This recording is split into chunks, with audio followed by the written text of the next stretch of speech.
right. Nathan, how you doing today? Stupendous. Awesome. Yourself? I'm doing good, and I'm really excited about this quote and this artist. I'm excited about your haircut. Let's talk about your haircut Thanks. first. Yeah. You look fantastic. Let's see. I went from Jesus to a clean cut individual overnight. So yeah, I'm excited. Looking clean, ready for my studio selfies. I'm ready for Marilyn Minter to take some shots of my face. I can't wait close to check out your Instagram later this week. Just a lot of these. Oh yeah, there'll be a lot of studio selfies because that's what we do as artists, right? That's part of the game. Well, now it's going to be real clear what's old footage and what's new footage. Yeah, absolutely. I don't have to represent it with a year. That's right. Yep. No throwback Thursdays. You'll just be able to recognize it. Pre and post haircut. All right. Yep. Anyway. Well, welcome to Just Make Art. Really excited about today and our quotes, a fabulous female artist, Marilyn Minter. So excited to discuss not only her so that you can go and research her work and her life as an artist. Fabulous, fabulous interviews from YouTube with Marilyn. One, just a little trophy banner. I shared a quote of Marilyn's on Instagram. This is probably a month ago, and tagged her in it, and she reshared it. So that's always one of those things when one of your favorite artists, reshares something that you put up. So I had to share that. You want to jump us into the quote, Nathan? Absolutely. Yeah, it's a little bit longer one, and we'll certainly reread it as we go and kind of break it down. But here it is. So Marilyn said, "Don't disregard your gifts. The art world is going to challenge you enough. Don't make it any harder on yourself. Stick with your strengths. If something comes easily to you, don't dismiss it. Explore and expand on it, rather than trying to force it into the prevailing zeitgeist. Just because something seems easy or natural to you doesn't mean it's weak. Listen to your inner voice." Whew. Yeah. Lots there to unpack. This is a great one too, because it comes from an interview she did with an article I read a few years ago on artists telling their former selves advice from what they've learned as they've prevailed through their art term. And, Marilyn herself, she was born in 1948. She's an American visual artist and is mostly known for her sensual paintings and photographs that are done in photorealistic style. It really blurs the line between fine art and commercial art. And she's also a fabulous educator. She teaches in the MFA department at SVA, School of Visual Arts in New York. She graduated from the University of Florida and has an MFA in painting from Syracuse. And I love that she still develops film. She takes digital manipulation and then she uses conventional darkroom practices to develop. And she doesn't crop or digitally manipulate her photos. And her paintings are made by combining the negatives in Photoshop to make a whole new image. And then she uses enamel paint on aluminum through layering the photos to create her artwork. And most people don't know this, Nathan, but she is the first artist to advertise an artist exhibition on late night TV in 1990. David Letterman, right? David Letterman show, pulling out ads through the gallery's advertising budget to buy 30-second slots. She is a resident badass in art history and has shown. She had the Guggenheim Fellowship for Fine Arts in 98. She's shown at San Francisco Museum of Modern Art, MoMA, Contemporary Arts Museum, Houston, Brooklyn Museum, and the list just goes on and on and on. And you can see her work in lots of places today. So if you want to see her work, just search what museum has pieces and go out and check her out.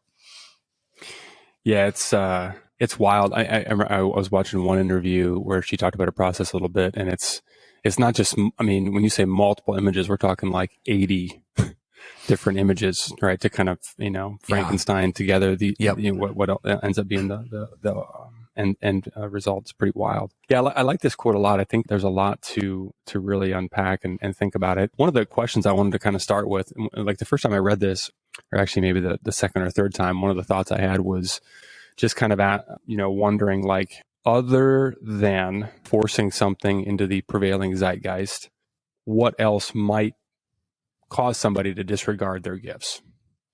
Yeah. And here's why that's interesting to me is it seems to me, and I've just got an n equals 1, sample size, but it seems to me that it's one of the most natural things to lean into your strengths, either consciously or subconsciously. We're gonna go to what has worked before. But the more I thought about it, I think, and again, this is maybe just true for me, but I think that if there's any resistance to leaning into what works or really expanding on those natural gifts, it's because they come easy. Yeah. We have a tendency to take them for granted. We tend to value things in general that we have to work for, that we give up more to get. And so these natural gifts that we've been sort of blessed with from the start, I don't know if that's it. That's the thought that I had, but I was curious if you had any theory on, just in terms of setting up the problem, that this idea or this advice is attempting to address. What else do you think might keep somebody from, just leaning into their strengths? Like you said from that quote, just because something seems easy or natural to you doesn't mean that it's weak. And I think that there are times when, we're in the studio and we're working on stuff and we're just rolling, and it just is really easy for us to create in certain forms or certain ways. And I think there is a mindset of, oh man, it should be harder than that. Or that wasn't difficult enough for me. So I need to go ahead and do something totally different and force the issue because I went too fast, or I didn't take enough time, because those things might have been easy or quicker to do than things you don't know. And I think there is a trap that's easy to fall into, to go, oh, I need to do so much more because that was too easy, or I need to, and I've seen this over and over with artists. How can it be strong if it didn't take me that long? I'm not a fast painter. I'm not a fast creator. Is that wrong? I get that question a lot. Is that bad? Like, well, why would that be bad? Who's going to know how long? They're asking if it's bad that you are, or bad that you aren't. They're asking, like, is it bad that I work so fast? Is it bad that I'm not spending a month on a painting or, half a year on a sculpture? Because we know those stories, of like the person spent 10 years creating this piece out of cement and oil paint, and it's 10 feet thick. And you know what I mean? They spent all this time on this piece. And so artists all over the world ask me, is it wrong that I paint so fast? Or should I be doing more? I think what she's saying in this, just because it's easy or natural doesn't mean it's weak. That's part of what you're great at. So keep doing that. Listen to that inner voice and just keep channeling it. Yeah, that's a really good point. I think, when you said that, I've definitely had that feeling. This is supposed to be harder, because for me, oftentimes it is maybe not harder, but a lot more involved, a lot more, uncertainty over the age old question of, is this finished yet? Or, what else does it need, et cetera. And so I think for the occurrences where it does just sort of come together, and you come back the next day, you come back the next week, and you're like, oh, this actually is done. There's definitely that sense of like, oh, it doesn't feel as, involved, or that it required as much to complete as it did. And I'm just speaking about individual pieces, but I think it applies, on a more macro level as well. Yeah. And I mean, just because it's easy for you or harder for you, that doesn't have anything to do with strong or weak in the work. Good or bad, any of those things. Right. Like if we have techniques that are really easy for us that we've in a sense mastered, then we should always return to those within our work and bring them in. Just because we're learning and growing over time as an artist, there's certain techniques and things that are our strengths, and we should always go to those, because that is our voice. That is who we are as the artist coming out in our work. And I love how she states that the art world is going to challenge you enough, so don't make it harder on yourself. Stick with your strengths. I mean, the art world's so hard, so difficult. It's going to challenge every little bit of your being and your soul if you want to play in it. So don't make it harder on yourself. Don't force things. Don't try to do things that are so difficult that you can't create strong work at it. Stick with your strengths. Continue to push and experience and do those things. But I just love, like, don't disregard those gifts. Don't. A conversation I know you've had with a lot of your mentees is around looking at a lot of art. Mm-hmm. Yep. But also avoiding following trends, or just, falling into what seems to be, hot or popular. Right. And those two things may or may not always go together. Right. Like there's a natural, I think, tendency to look at, what we like, but then also look at what's popular, what the prevailing thing might be.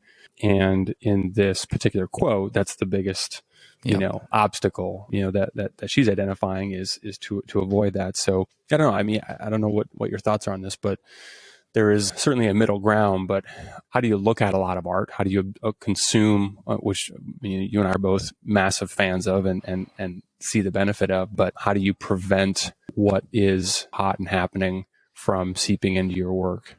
I think number one is don't let the zeitgeist influence you. Number one, it's easy for somebody to fall into the trap of everybody's doing that, so I'm going to go ahead and do it. Well, already that's taking you away from your gifts and what you're strong at, because you're trying to recreate what somebody else is doing in the moment. And so it's one of those tough things. Like, you want to see what's hot. You want to know what's going on. Does that mean you're going to fit into it? No, because what's hot now is not going to be hot tomorrow. Like everything is. There are certain things that are long lasting, but most things in art quickly changing and adapting, right? The art world may go really figurative, abstract figurative for a moment, which is really hot right now in a lot of galleries. You see a lot of, kind of abstract figurative pieces, Basquiat-ish type pieces, neo-expressionist type movements, and things that are kind of re-entering in ways that, should they be? I don't know, but they are. And so it's like, does that mean that to tomorrow or next month or next year it's going to be the same? No, it may go back to conceptual and really minimalistic things. Like, there's an ebb and a flow. And I think she's saying, if you try to force yourself into that, you're going to lose yourself and lose your voice. But also you're taking that time away from that exploring and expanding that she talks about too. She says explore and expand on it rather than trying to force it. And I mean, you look at her, somebody who, she's born in 48. So when she went to school and got her MFA in painting, she was probably doing photography, right? And this whole process of learning how to do the things she's done has taken a long time to really master this process, and using the enamel and the aluminum, and then going through with fingers and moving that enamel on the aluminum at the end to kind of create texture and things within it. They manipulate that enamel on her photographs and on her images. So all of these things are things that she was good at, that she was gifted at, and she continued to build on them and explore to get the work that she has today. Right? It would have been easy for her to go, Warhol's hot right now. I just graduated in my MFA from Syracuse, and Warhol's the hottest thing. I'm going to do prints with my photographs and you know what I mean? Then fit into what's hot in the moment, pop art. And she does have pop within her work. There is a lot of pop throughout the things that she does. And it's probably because the time when she was really growing as an artist was during that time that was hot in New York City as well. So, But she didn't disregard the gifts, and she kept going with photo manipulation and these things and using the things she was great at, conventional photography, darkroom processes, all those things. And she still uses it today. Well, that aspect of the quote, or that portion of it, exploring and expanding on it, I think is a really important thing to think about and talk about. I think, it's normal, it's natural to, lean on what's already worked, and just in terms of natural, or whether we're talking about art or just, whatever has worked in life. I think that it's an easy trap to fall into, to just sort of stick with that at the base sort of natural gift level.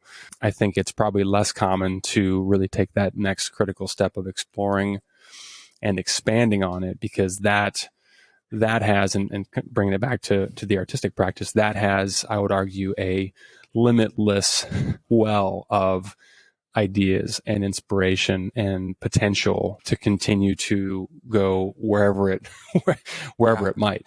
So I think the point that I'm trying to make is, natural abilities still need to be developed. They need to be fed. They need to be, nurtured, right? If we don't spend time with them, if we don't, find ways to continue to, I love that word, expand, they're going to get stagnant, and it's quite possible that the work may also, right? If we just do, what comes naturally without exploring and expanding, I think that's something to be aware of it. I think it's a very real possibility that it could sort of just kind of stay pat. And at that point, then you're just doing the thing that came natural in the first place, as opposed to, chasing curiosity and seeing where it leads. For sure. Well, and I'm constantly exploring and expanding on things that I feel are strong in my work, and that others in the art world have also backed that up by saying these are the strong pieces and things. I've been playing a lot with monotype printing using cardboard over the last 2 years. I've had some bodies of work that I've only done that, and I have bodies of work where I've mixed the two, and I've really been playing with. So I love painting with my hands. I love, obviously mark making and different expressionist things with paint and texture. So now I'm going back and I'm exploring and expanding on all those things that are my strengths and combining them together. How can they grow? How can I create texture doing mono type stuff? If I put a whole lot of paint on there and use the cardboard to press it down, what stays and what goes, what constructs, what deconstructs as I remove, and then going in with my hands and then putting the cardboard down. So I'm doing all this exploring and things that I feel are really our strengths within my work, and that also come easy to me as well. Because if we're always trying to force the issue and do things that are difficult, it's going to take us a long ass time to make a whole bunch of work, For sure. And so constantly trying to explore and expand on the things I'm strong with. How can I make more marks the way that I do using different types of technique and different types of materials and tools and things. Mm-hmm. And I think that's where the exploration is. I'm good at this. What else can I do to create this way? What do you think, what have you identified as your just natural strengths and abilities? Gosh, I think telling stories in the work, number one. Just the ideas and telling the stories behind the work. So I spend a lot of time building out story and building out what I'm going to do or what I want to say in the work before I actually do it. I write, I do film, so I am a storyteller, and I want to try to bring that into my work as well. But I think just really taking the ideation to the canvas, and I think I paint best with my hands. I think I'm able to create the strongest emotional pull in my work on canvas when I'm using my hands over using a brush or using any type of other tool. Yeah. Yeah, it's interesting. And that's something that, those strengths, they only get stronger the more that you use them. I mean, it's like anything else. Yeah. Just, obviously, physical activity or fitness is the easiest or laziest example of that. But, and also on conversely, if you don't use it, you lose it, right? Yeah. Not that you'd forget how to tell stories, but if you just stop doing that for a period of time, you're not going to get better at it. It's probably, You're not going to forget how to do it altogether, but in terms of, being sharp and being able to, construct things and connect the way that you want to. Yeah. So doing it consistently is really important. That's one thought that I had when I was, thinking about this too is, what am I naturally good at? What are my strengths, when it comes to the creative practice specifically? And I think that for me, it's just insatiable curiosity. I think that that's one area where just being, call it ADHD, call it what you want, but just always having, oh, what about this? What about that? And there are, I think, it's important to acknowledge too that just like every weakness has the flip side of the coin is there's a strength attached to it. Every strength has its own weakness or potential pitfalls, that may or may not be useful or consistent with the ultimate goal. And one of the things that I battle with a lot is just figuring out like, all right, this came to mind. All right, I got this, and there's that, and then there's always something. There's always a new sort of idea, and I'm curious and just continuing to pull that thread. But I think that's really where that last part, listening to your inner voice, is so important. And I think that it's important to, at least for me anyway, I think it's really important to continue to listen to that inner voice, even when it doesn't make sense, even when it's illogical, even when it may or may not be consistent with the plan of the moment. I don't know how many series I've got going on right now, but it's multiple, right? Yeah. And some of them are more consistent and intentional, and others are things that I'll be revisiting certainly over time. But I think that I depend on that. I rely on that curiosity to lead to the next strings of ideas.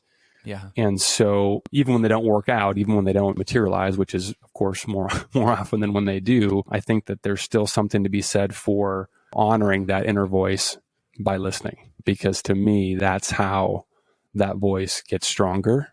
Yeah. Which becomes a skill in and of itself to be able to listen to it. Yep. I found there's a quote on this I wanted to share. Judith Victoria Douglas. It's hard. There we go. It's hard. talking sometimes. Hard. It's hard to learn to listen to your instincts. It's easier for some who have a natural ability to follow that little voice inside, but for others, it takes practice. And I think that's true. I think that's, Absolutely. learning to hear it, learning to listen, and then taking action on whatever that voice might be saying. But it's like anything else. It does take practice. And I wouldn't call myself an expert at anything, but I have got some experience now in listening to whatever that little voice says and saying, all right, well, why not? Why not experiment? Why not explore and expand on this and see where it leads? But it does take practice to hear it, to listen, and to not have that, because of course the rational mind is initially going to react and say, no, that's not we're doing this, or this is what we do, or this is what's on the list, this is what's on, at least mine does. And so it does take practice to not just listen, but to also sort of dismiss the conscious or rational or logical side of the mind and just lean into that still small voice, that little piece of inspiration.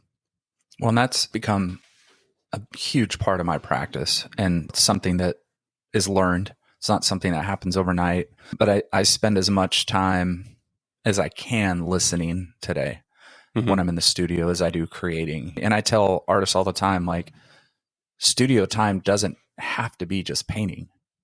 Studio time can be just sitting and listening and talking to the work. And I do this a lot. Just go into the studio and, I may be working on stuff in the office. I may be reading or writing or talking to other artists, but I'll go out in the studio and I'll just spend 30 minutes walking around and just looking at everything that I'm working on. I think right now I probably have 10 pieces in the works in the studio. And so I'll just walk out and just look at them and let them kind of speak to me and see what I'm doing, where I'm going, knowing what I want to say with the piece and how I want to say it, what's going to work. And some days I may not even put any paint down. I may just look. Sometimes I'll take pictures of them so that as I'm doing other things, I can hop on my phone and look at the picture and just kind of study the piece and listen.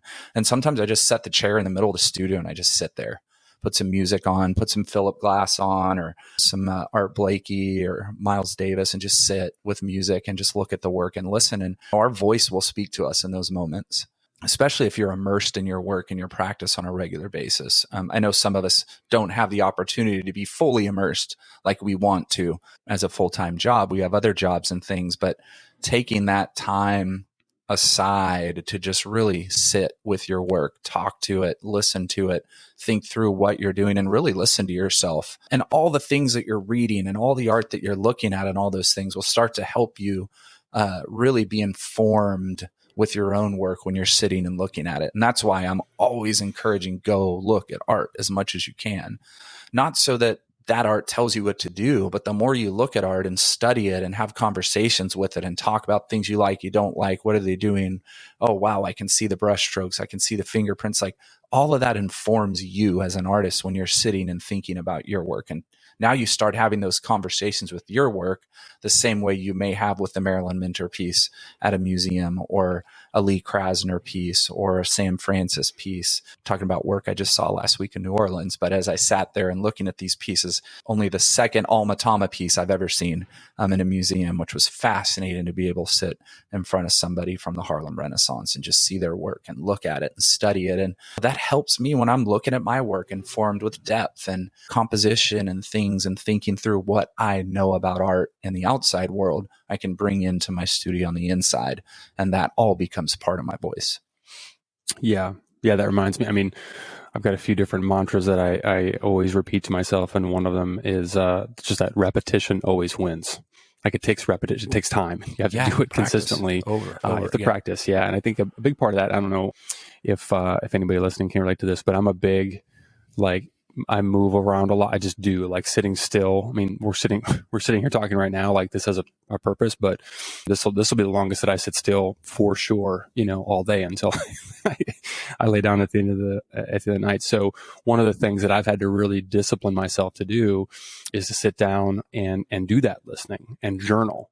There's something about that for me who inherently has a difficult time focusing on anything in particular, but there's a lot of power in just sitting down. In fact, that's my It's my studio chair right there. Oftentimes with a dog in my lap, so I can't get up. Always with the phone somewhere else, not accessible. Ringer turned off, just me, and whatever journal I'm working on at the time, and just listening, writing, listening to myself, listening to that little voice. But I found that to be very helpful and something that I'm going to fill up at least 3. That's kind of the Julia Cameron artist way, filling up 3 pages, and it could be anything, right? I like to position my chair, somewhere where I can look at what I might be working on, and it might be about the work, it might be about whatever else, but there's power in that. And as far as a tactical tip, that's something that works really well, for me, not being somebody who, naturally is not super keen on just, sitting still. Well, I have a question for you. So you're 2 years into studio practice? Just over a year. Solid years or shorter? Just over a year. Just over a year. Okay. So you're just over a year into it. Little baby. Your work has transformed massively from the start, really kind of flat images, spray paint and things like that, moving towards really full textural work with wood and all kinds of different materials. Well, what would you say in this last, year? What do you think has come the easiest to you? And do you think that you're fully exploring and expanding on what has come easy to you within the work itself with your strengths? Yeah, that's an interesting question. I can't remember when I sort of decided on this or adopted this as a philosophy, but it's that I know that I could. So it's back to curiosity, right? It's just like, what if this, and what, like every time this is, it's kind of nice that I couldn't be in the studio today. Yeah. Just point at shit. This is, just a packing crate, and it's got, a bunch of plywood, basically just cheap plywood. It's got a bunch of, so I saw this, asked if I could have it. It was going to be in the trash, anyway. And now I'm playing with putting resin on it to try and get something that's naturally very, delicate to be durable. It may or may not work, right? But just, I know that I'm honoring that curiosity and that voice just by chasing it down.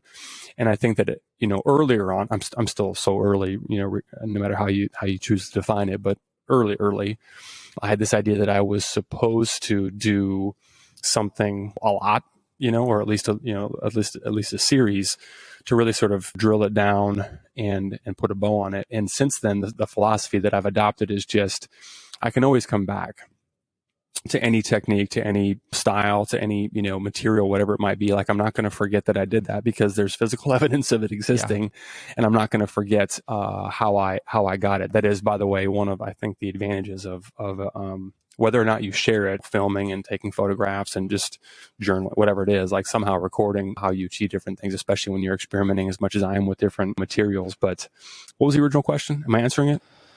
Yeah, just what do you think has come easiest to you in this process? Have you figured out kind of, oh, wow, these are some areas I'm really strong in, so I definitely need to explore and expand on them? Yeah, got it. So to finish that thought, I think that what I'm naturally good at is shortening the distance between what if and let's see. You know what I mean?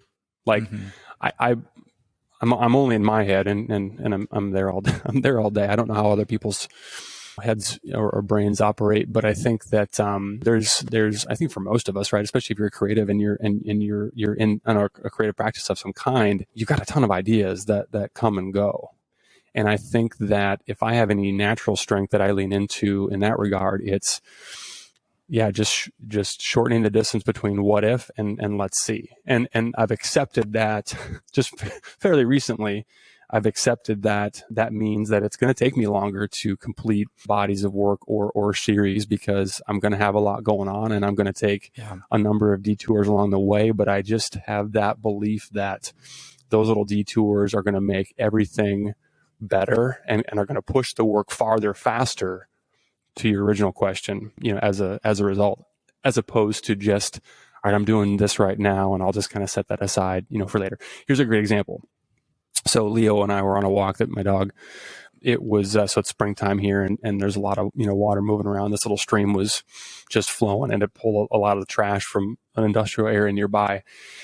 And there was a ton of just like really weathered, just plastic, right? But plastic when it's, and I'm sure there's a way to recreate this, manually, but there's something about like plastic that's been beat down, right? That's been in the stream, right? It's beautiful. Mm-hmm.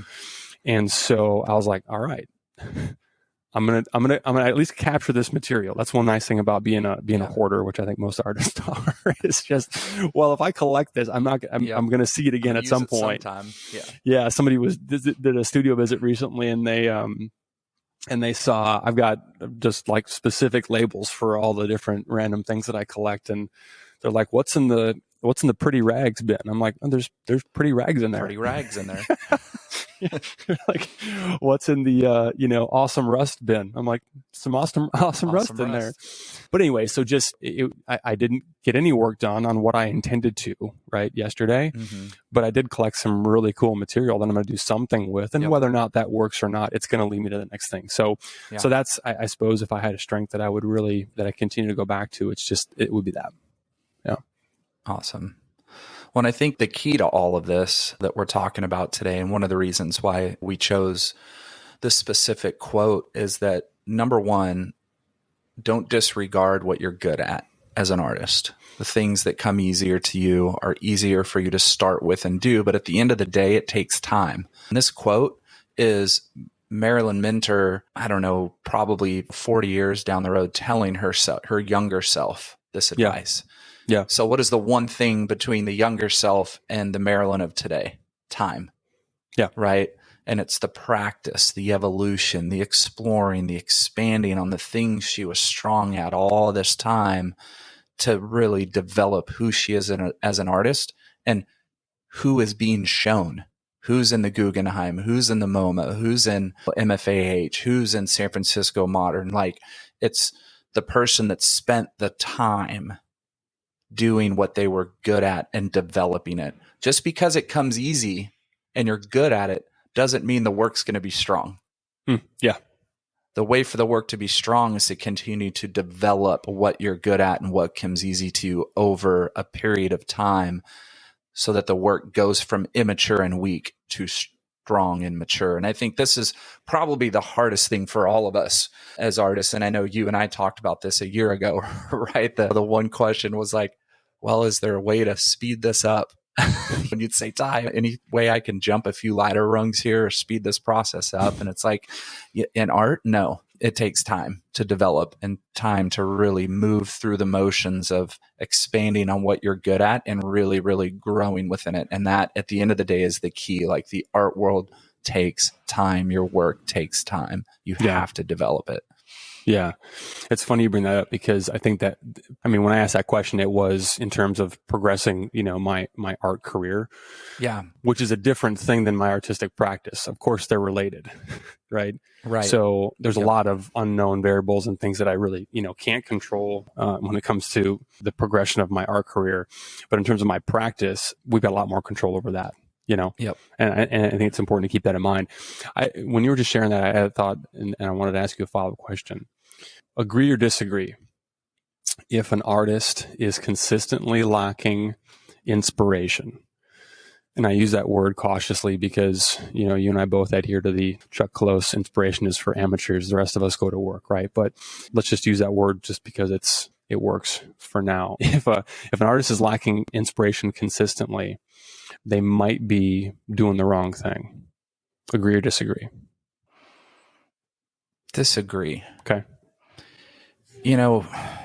Inspiration's a funny word because I'm not always inspired and I'm always working on art. Mm-hmm. But I try to surround myself with things that inspire on a regular basis. So I am a huge film person. I read a lot. I visit museums frequently and galleries. I listen to music daily across a broad spectrum of sound. There really isn't a genre that I don't enjoy.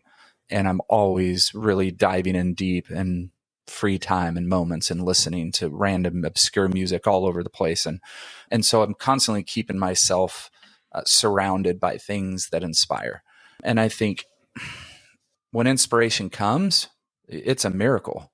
It's insane what you can do in those moments. And I think what really helps is if we're constantly working amidst not being inspired, when the inspiration comes, that's when magic happens, right? I think it's Rothko. That's when the dragons come, that fairy tale moment of you can just create. So no, I don't think you need inspiration to be doing the right thing. I think the right thing is your work, your gifts. I mean, if you're creating and painting and creating, a moment's going to hit where you're inspired, and it's just going to take all that you've been doing up until that point, and it's just going to expand on that in that moment, and it's going to grow in that moment. So I think, man, I'm sure there are plenty of great artists in history who had zero inspiration for a long time that created some of their best work because they were constantly working. Yeah, that was a poorly phrased question on my part. Inspiration was not the best word, nor was doing the wrong quote unquote thing, whatever that means. What I was, I think, attempting to get at was just the idea that it may not come easier when you're working within your, easier is not the right word, but it's the first one that came to mind, when you're working within your strengths, but it will flow more naturally, I think. Yeah, you need to be you. Yeah, and it's of course, and it's way easier to be you and do what is genuine and authentic, especially long term, right? I mean, back to your previous point about this being a very long game that we're playing. It's a hell lot easier to be that one of one that we all are, for better and for worse, than it is to try and force something that isn't naturally there. That's kind of what I was. I think if you're not being you, the truth will not be shown in the art. Right. If you're not being you, if you're trying to be somebody else in your work, it will show. Yeah. May not show right away, but eventually will show. Yeah. If you're literally trying to be Basquiat in your work, and I see a lot of it out there. Really? It doesn't do anything for me. Right? I look at it and I go, that does nothing for me.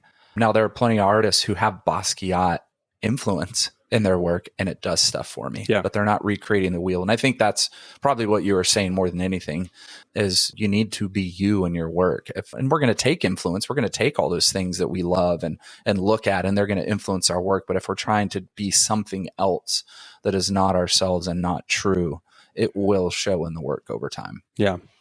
So I've got one question for you as we wrap this up. You've been at this a lot longer than I have. So I'm just curious if you could maybe talk about, what have you learned, or what personal observations have you made about exploring and expanding on your natural gifts? What advice would you give somebody if they're like, okay, cool, sounds great, what do I do? Man, I mean, I think it takes a long time to figure out what those really are, because some of us artists have all these different things that we love. Film, writing, photography, painting, sculpting. I mean, there's all these different things that we really enjoy. And I think I've had this conversation with a lot of artists. Well, I love photography, but I love painting. Am I a painter or am I a photographer? I love to write. Am I a writer? And I always say, I mean, you got to dabble in all of them to figure out what really feels like your thing. Doesn't mean you can't do all of them, but something needs to be a focus so you can get it out there. Yeah. Doesn't mean like finished my first book a year ago, and I've been pitching it to literary agents after it was edited. And it took me a long time to do because I've been focused on painting. And I still wrote. It just took me a lot longer than it would, produce the film, but wanting to do film. And I'd had to do that on the side of painting and things. And then there were times where the film production took away from studio time and painting as well. And it's like, you can still dabble in all these things that you love to do, but I think you have to dabble a little bit to figure out maybe where you're a little bit stronger and what you can use to kind of get that push out into the world for yourself. What do you really want to do? You can do them all. It's just going to be a lot harder. Yeah. I found it was easier to find one thing, really focus on it, painting, which I love more than anything, and do the other things on the side, aside from my studio time. But I think it's just growing up. At the end of the day, the older you get, the more wisdom you have, and you kind of figure out, ooh, this is where I'm really strong. I'm going to put most of my eggs in this basket, and I may dabble in these other things on the side. And that dabbling is never, it definitely does. Yeah. And that dabbling is never wasted, right? No, never. Even when it feels like it was a dead end, like it didn't go anywhere, whatever it might be. And as you're saying that, I'm thinking about how, from the way that you title your work to the way that you talk and, talk about, like it's obvious that you've spent time, telling stories and you found a way to, even if the book doesn't go anywhere or you never become a, best-selling author, the time that you've spent doing that makes you a better artist, right? The time you spend with film makes you a better, whatever you want to call yourself, right? So I think it's important to, just continue to encourage ourselves and others to chase down those curiosities, continue to dabble and try different things, except that it may delay the main thing, if there even is a main thing, but we just never know, where those little threads may lead, and back to that faith of following that little voice inside, I think is really important. So that feels like a good place to end, unless you have something else. Yeah. And with Marilyn, her dabbling in all these different things has become her art: photography, painting, film, right? The human figure, the facial gestures and things of feminism, and the way that the world treats women in an eroticized fashion and stuff. And she's been able to bring this to short films, to movement, to all the things within her work. It's all these little ideas and things that she probably loves and has dabbled in that have really formed a cohesive practice. And so, that answers everything that you just said too. That answers every question that one could have about this. Ever. Just boom. Ever. Done. Well, it's been a good podcast. I guess that's it. Yeah. We answered all of it. Absolutely. Yep. Awesome. All right. I think that's it. Unless you got anything else. Yep. If you have any comments or don't like us or disagree with us or want to add anything, send us some Instagram messages. We'd love to talk about it. Especially if you don't like us, because there are a lot of reasons to like us.